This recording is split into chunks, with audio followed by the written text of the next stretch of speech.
Welcome to the 513 podcast. I'm your host, Nick Nickel, also known as Bengal Swim. I'm here with a very special guest today, a person who has a very great story this past season with the Cincinnati Bengals, offensive tackle Devin Cochran. How are you doing today, man? I'm doing great. How are you? Doing great. Back in the swing of podcasts, so can't do much better than that. But man, it's great to be back. Great to have this break in the off season. But yeah, man, let's Glad get to be here to it. for sure. Yeah.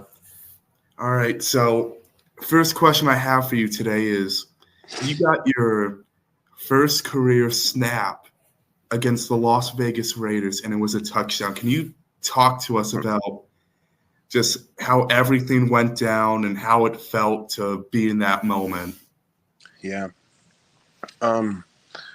So we had a play designed, I think, for Mims where he was supposed to get a touchdown, but he was reporting as eligible. And so after you report as eligible, you have to go out the game. And so the play didn't work out. I was kind of just on standby. They were like telling me, "Hey, we're running the play. Be ready." And I was like, "All right." And then the play didn't score. They told me to run in. And it was just like surreal. It was like it happened super quick. Joe said the play. I did my best to read his lips, make sure I get the cadence. So my first career play, I don't jump off sides. And then it was me, and then it was Max Crosby, and it was a one-on-one. Oh my God. It went well. He didn't. I mean, it wasn't like an empty protection one-on-one. It was like a goal line one-on-one, and Joe was able to kind of make something happen when I don't think anybody was open, and then touchdown. I think Drew Sample. I mean, yeah, that's insane. I mean, saying your first career snap ever is against one of the best in the business and Max Crosby in the jungle, like 3 years in the making. I believe that's just insane to look at. But going from first career snap, the journey you had to get your first start, like looking back, it's insane with like not even just the injuries that happened that had to line up for it, but also like no one knew you would be starting until like what was it, an hour and a half, like once inactives came out. So yeah, I want to hear like the whole story with that. Like when did you find out, and just how did the whole game go for you?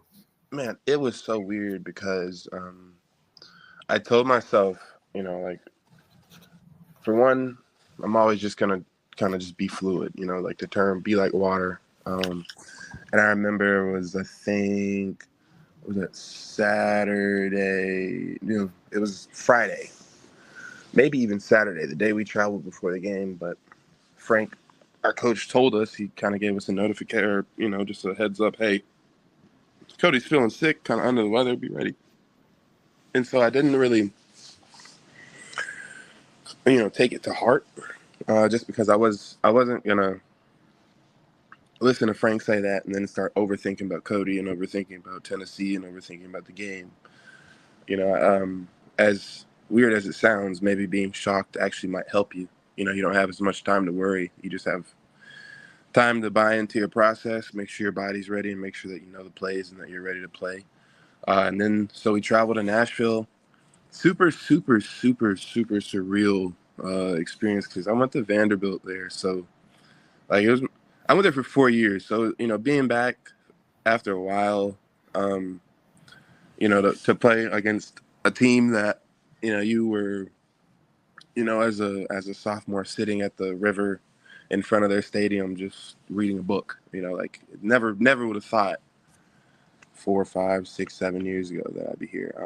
But nonetheless, the game came, and I remember, Zach gave me like a little heads up, get on the bus from morning breakfast.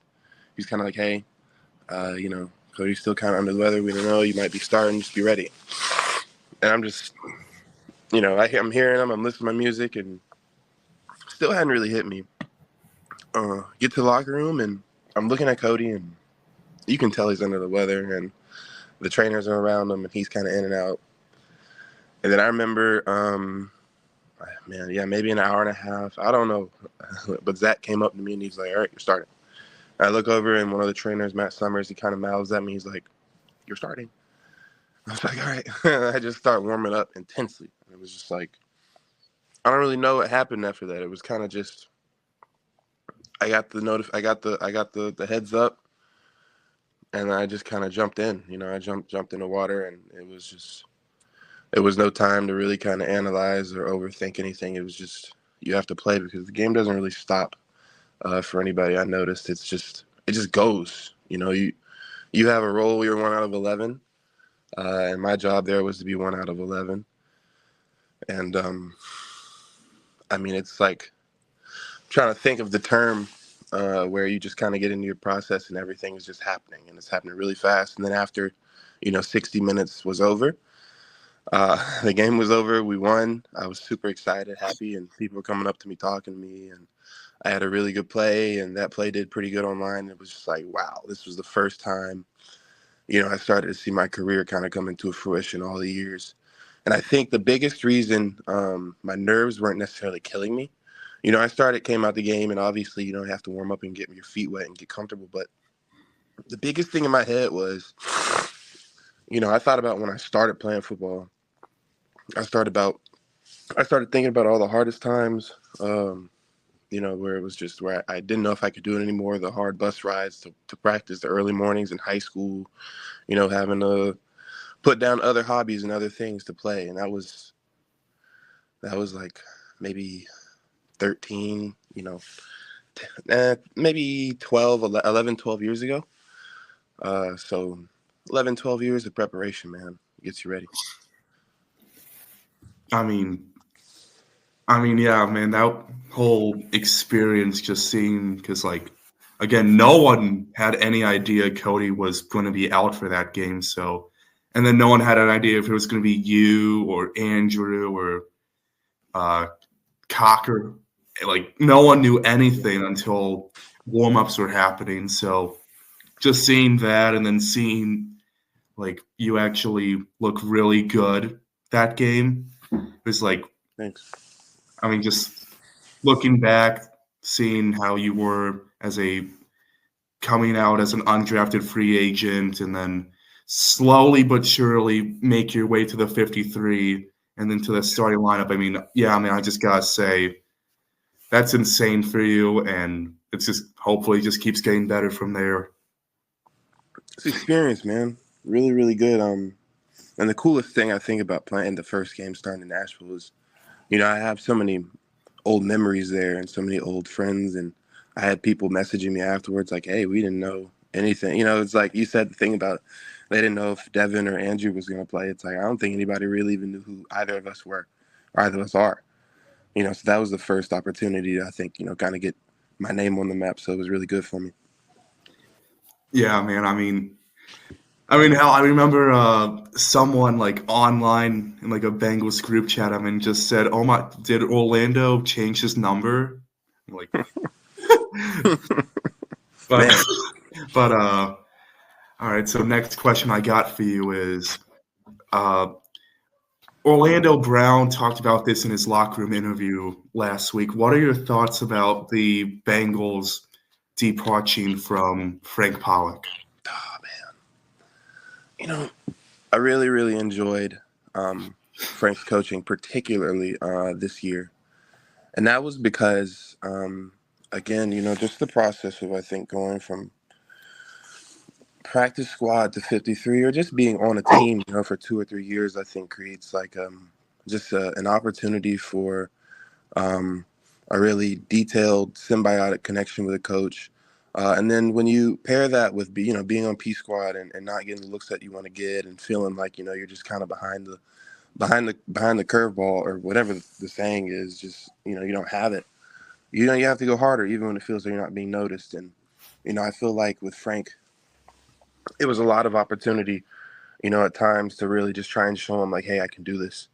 And I think over the span of 3 years, he started to be able to see that. And then as that started to happen, as he started to see that I could do it, it was like the coaching just was just tailored for what he knew I could do and what was working for me. And then he got really, really detailed. And I think he knew that I prefer, hard coaching. I prefer really, really, really detailed comments and even harsh criticism. I can take it.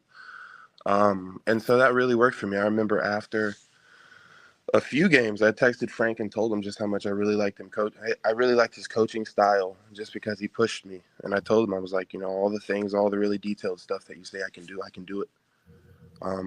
And, so the firing was tough because, that's part of this industry. He can be fired at any time, just like I can. Anybody can. And so, I wish him the best. I really, really, really do. I hope he lands on his feet. Excited to see where he ends up. And, he's a guy who I look on my career and I actually give him a lot of credit for my development, for a lot of the ways that it's went, a lot of the way that I really prepared, the way that I train, some of the connections that I was able to get. He brought Jim McNally in, one of the best coaches really ever, great Marshall guy, O-line guru. I got to work with him actually in Buffalo, I think after my first year after meeting him because of Frank. And, he's a guy who's going to go down as one of the best coaches ever. And, to have Frank introduce me to him and know that Frank knows guys like him, again, I think it's a testament to him. Yeah, man. I mean, we all know Frank is a great coach, like how he will definitely get a job in the NFL again, probably in a few weeks from now, but same with like Lou. But so next question with that is, what are you looking for in hopes of the next Bengals offensive line coach? I'll say, it'd be really cool to see a different coaching style as far as what he coaches. Frank was a big proactive puncher, playing long, 2-foot quickness, not a lot of kind of cocking your hands to strike, playing with, prepared hands. It'll be good to see how other people coach. We do a lot of, I think, kind of calculated, not necessarily measured, but calculated movements when it comes to outside zone or wide zone, what Frank calls it. So, see another coach who, maybe we're running, I don't know, outside zone, a little bit more mid zone, not really sure what they're going to bring to it, but the way that they coach would be cool just because, I compare what I've learned so far, add on to what another coach has to say that he's seen other players do and see how that works for me and potentially add it to my own inventory. Yeah, man. I mean, do you have like a Dejan Anthony thing where you're like, oh, I know who the O-line coach is going to be? Man, no, I have no idea. I wish I knew. I wish. All right. Last serious question I got for you is, how has it been like being in this offensive tackle room where it's like people like to call it a room of giants? Orlando Brown, like the mentor. What is he? 6'7", 6'8". Mims 6'7", 6'8". You, what are you, 6'7" as well? I mean, 6'7", 6'8". You keep it going, man. 6'7", yeah, 6'7", 6'8". Whole room. This coaching staff has a style, so at Yeah. least we know that. How does it How does it feel to know that like you fit in with what the staff wants, and how can that you think can get you job security with this team and hopefully winning that swing tackle spot for next season? Mm-hmm. I'll say first and foremost, I think being in the room, I think has been a huge privilege, mostly because, the amount of experience between Orlando and Trent initially, you can't really trade that for anything. The amount of experience, the plays that they've seen, the snaps they've seen, the guys who they've seen in my position before, who they're able to tell me, hey, I've seen guys like you before. I've seen them succeed. It was just, I'm not. I think that one of the biggest things I've had to work on since I've got to the league is confidence. And I think having a guy like Orlando, when you come on the sideline during your first start and he's telling, hey, it's looking good, or hey, just settle down, get back to the middle. Huge, huge, huge for me personally. And then as far as fitting in, man, I'll have to say I don't think I fit in yet. I think that's been my mentality ever since my first year. And I'm super excited, really blessed to have gotten my playing time this year. But I think it's going to be back on this offseason again. It's going to be really important about how I'm able to develop, how ready I'm able to show up and show them that I took this offseason seriously and that The success that I had this year isn't going to my head, and that I'm ready to make the next step. And the way that looks, I feel like that could be making the swing position. But I think mostly that looks like me showing that I've developed and picked up from where I left off last year. If I can do that and, show anybody and everybody that, hey, this guy, he did what he did during the preseason last year and did what he did this past season. But more importantly is look at him now. It's like you see him now and he looks like, he looks 5, 10 times better than what he came back in preseason or came back in during OTAs and training camp. And this is a guy who we see around the facility. We see him taking everything really seriously, and he's a guy who we want to trust. Yeah, man. I mean, definitely something to watch is just to see whether or not you make the 53 at firstly, but also just that swing tackle position between you. Maybe they bring Trent back. Maybe they bring Cody back. Obviously, there's people like Jackson Kirkland, maybe rookies, but obviously people are rooting for you. They've seen what you've done. So you got hundreds of thousands of fans that know your name now. So come on. But the last question I got for you is something I ask every player. So this season, they brought back the ping pong tables, like mid-season. So tell me how that's been going for you. Honestly, I have to be honest. I think last year you asked me, and I had actually just got into ping pong, and I was doing pretty good. I can't remember who I was playing with. But man, this year it's been awesome to see the ping pong tables come back. And then we won out, from I think the point where we had got those ping pong tables. So we got to keep those in there, man. I'm excited to get back on the tables this coming year. I was a little bit more this year focused, I think, on playing cards just because I was in the back room. The cards table's back there, so we were having a little fun with that. But this year, I think I might even get my own ping pong paddle for myself just to start, preparing. Maybe hit the ball against the wall a couple times down here in my basement. I mean, I love hearing about this all the time just because, like, it's like something no fan can really hear about until, like, someone outright says, oh, this is how I'm doing. This is how this player's doing. I just love hearing about that. But that's all I got for you today, Devin. Thank you all for listening to the 513 podcast. Make sure to subscribe. Make sure to comment, share. Make sure to follow Devin on all his social media platforms. And I will see you next time.